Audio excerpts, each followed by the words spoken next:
इस वित्तीय वर्ष में 77,407 करोड़ का बजट प्रावधान है। राजस्व मद में 52,748 करोड़ एवं पूंजीगत 24,659 करोड़ प्राविधानित है। वर्तमान बजट में कुछ स्कीमों में अतिरिक्त मांग कुछ नई योजनाओं तथा राज्य आकस्मिकता निधि से ली गई है। अग्रिम धनराशि की प्रतिपूर्ति के कारण अनुपूरक बजट की आवश्यकता हुई है। गत वर्ष का कुल बजट 65,571 करोड़ का बजट प्रावधान था। इसके अतिरिक्त प्रथम अनुपूरक मांग 5,440 करोड़ की थी। इसमें राज्य स्वरूप 2,276 करोड़ और पूंजीगत 3,164 करोड़ था। देखिए, हमारा जो अनुपूरक बजट जिसको आज प्रस्तुत किया गया, ये राजस्व में 3,530 करोड़, पूंजीगत में 7,791 करोड़, कुल मिला के 11,321 करोड़ का अनुपूरक बजट आज प्रस्तुत हुआ। आप जानते हैं जिस प्रकार से देश के यशस्वी प्रधानमंत्री आदरणीय मोदी जी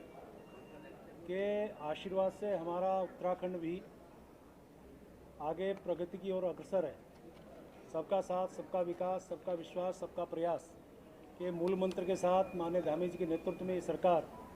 आगे बढ़ रही है। और इस बजट में जिस प्रकार से जल जीवन मिशन में हमने 795 करोड़ का प्रावधान किया, राष्ट्रीय ग्रामीण स्वास्थ्य मिशन में 297 करोड़ का प्रावधान किया, प्रधानमंत्री आवास योजना ग्रामीण में 190 करोड़ का प्रावधान किया, समग्र शिक्षा अभियान में 128 करोड़ का प्रावधान किया, राष्ट्रीय ग्राम स्वराज अभियान में 120 करोड़ का प्रावधान है, मेडिकल कॉलेजेस 54 करोड़, स्वच्छ भारत मिशन में 36 करोड़ का प्रावधान है, आवास एवं शहरी विकास के अंतर्गत अवस्थापना के लिए 321 करोड़ रुपए का,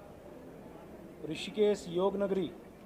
को विकसित करने के लिए जो आप जानते हैं जिसमें अभी हमारा एक महत्वाकांक्षी परियोजना शुरू हो रही है, उसमें 30 करोड़ का प्रावधान, हरिद्वार पर्यटन नगरी के रूप में विकसित हो उसका भी महत्वाकांक्षी जो हमारी परियोजना है उसमें 25 करोड़ का प्रावधान, पार्किंग हेतु पूरे प्रदेश भर में 135 करोड़ का प्रावधान किया है, मुख्यमंत्री आंगनवाड़ी भवन निर्माण हेतु 50 करोड़ का प्रावधान है और हरिद्वार जो मेडिकल कॉलेज का निर्माण और स्थापना के लिए 100 करोड़ का प्रावधान इस अनुपूरक बजट में हमने रखा है। साथ में जो अन्य महत्वपूर्ण जो विषय हैं उसमें लोक निर्माण विभाग के अंतर्गत RIDF योजना के अंतर्गत 100 करोड़ रुपया, नगरीय अवस्थापना सुविधाओं के लिए 25 करोड़ रुपया, अनुसूचित जाति बाहुल्य क्षेत्र अवस्थापना सुविधा के लिए 35 करोड़ रुपया, अनुसूचित जनजाति बाहुल्य क्षेत्र अवस्थापना सुविधाओं के लिए 17 करोड़ रुपया और इसी प्रकार से प्रमुख राजस्व योजनाएं जो अनुपूरक बजट में जिनका प्रावधान किया है उसमें सड़कों के अनुरक्षण हेतु 300 करोड़ रुपया, अटल आयुष्मान के लिए 200 करोड़ रुपया, नंदा गौरा देवी हेतु 95 करोड़ रुपया, औषधि और रसायन के अंतर्गत 90 करोड़ रुपया, निःशुल्क पाठ्य पुस्तक योजना हेतु 68 करोड़ रुपया, rough top solar street light संयंत्रों के लिए लगभग 66 करोड़, सामाजिक सुरक्षा पेंशन के अंतर्गत 40 करोड़, मशीन उपकरण सज्जा संयंत्र के अंतर्गत 33 करोड़, कंप्यूटर हार्डवेयर सॉफ्टवेयर अनुरक्षण के अंतर्गत 23 करोड़, व्यावसायिक तथा विशेष सेवाओं के भुगतान के अंतर्गत 17 करोड़, कार्यालय के लिए जो वाहन कर की जो प्रावधान किया 13 करोड़ और इसी प्रकार से जो हमने प्रावधान किया उसमें एक विशेष बात मैं आपको ये भी बताना चाह रहा हूँ कि जिस प्रकार से हमारा जो ये प्रयास है लगातार, आप देखिए कि हमने जो अनुपूरक बजट पेश किया है लगातार राजस्व अभिवृद्धि की तरफ हम प्रयास कर रहे हैं और आप देखिए इसका ये परिणाम है। मैंने पिछली बार भी कहा था वित्तीय अनुशासन पे हमारा जोर है। माननीय मुख्यमंत्री जी के मार्गदर्शन में लगातार इस ओर हम काम कर रहे हैं, लगातार बैठकें जारी हैं, अधिकारियों को निर्देशित किया जाता है और उसका लाभ ये हुआ कि अब तक जो बजट अनुमान था उससे हम उसे 34% राजस्व हम प्राप्त कर चुके हैं। ये एक बहुत अच्छी उपलब्धि हमारी है और लगातार हम लोग प्रयासरत हैं और आप देखिए 21-22 में जो हमने लगभग 14,176 करोड़ का कर राजस्व जहां प्राप्त हुआ था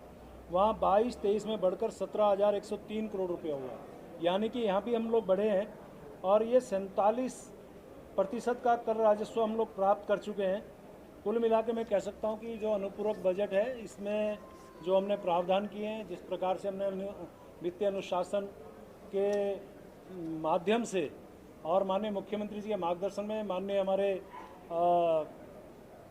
देश के यशस्वी प्रधानमंत्री आदरणीय मोदी जी के मार्गदर्शन में, उनके आशीर्वाद से हमारा ये प्रदेश आगे की तरफ बढ़ रहा है। और मैं निश्चित रूप से